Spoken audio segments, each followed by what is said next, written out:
I think about the film, I can't pick a genre. Mm-hmm. Do you know what I mean? Or how would you describe it? Well, yeah, I mean, it's got a lot in it. And, I mean, ultimately, I would say it's a comedy.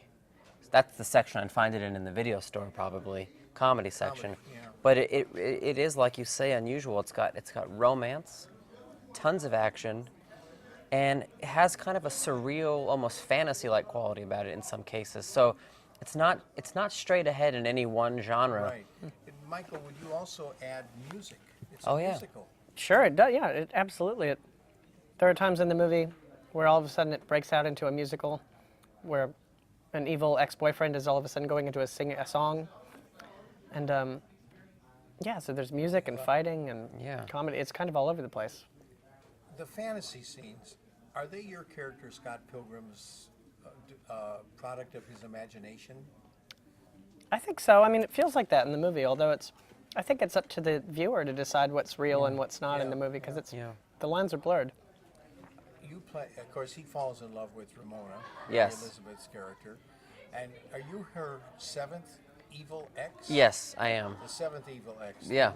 The most powerful of all of the evil exes. The most evil. Yeah, the most evil, the one who put the whole thing together. I basically arranged for all the other evil exes to form a group of a legion, and to fight Michael. So in a lot of ways, without me, there wouldn't be a movie. But Gideon Graves, Michael agree, is likable in some ways. Absolutely. Likable as a character. I think in movies it's fun to not like a character, too. I mean, I like that a lot. Yeah. I love villains. Yeah, me too. Especially when they're funny, which Jason's a really funny villain. Thanks. To see, you're laughing and you're kind of angry that he's making you laugh, and you like to not like him. A good movie has to have good villains. Definitely. The fight scenes, I felt like I'm watching a big musical production. Yeah. They were wild. And they're sort of dance numbers in a way, not Yeah. to take away from the coolness of them.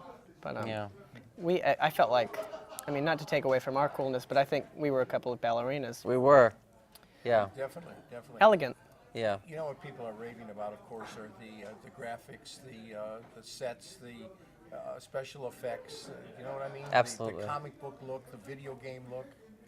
It really just, I mean, in a lot of ways, it's just an unusual movie because there's really nothing like it, and I think that's why people will love watching it, just because, I don't know, people like new things and seeing new things, and like they're, you know, and Edgar Wright made a movie here that looks unlike anything else. It's really just, it's like just eye candy.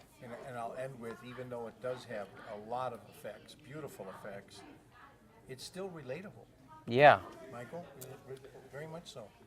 I think that's what makes Edgar so special as a filmmaker, is that he's able to keep a film like this grounded in emotion. You really feel the emotion of the movie. And Michael grounds it on camera. You know what I mean? Like Edgar directed it, but Michael really grounds it and keeps it real. Yeah. Guys, thank you so much. Thank you. I Thank just you, want Jim. to tell my audience, take the time to see Scott Pilgrim versus the World. You're going to have a lot of fun, and like me, you may want to see it a second time.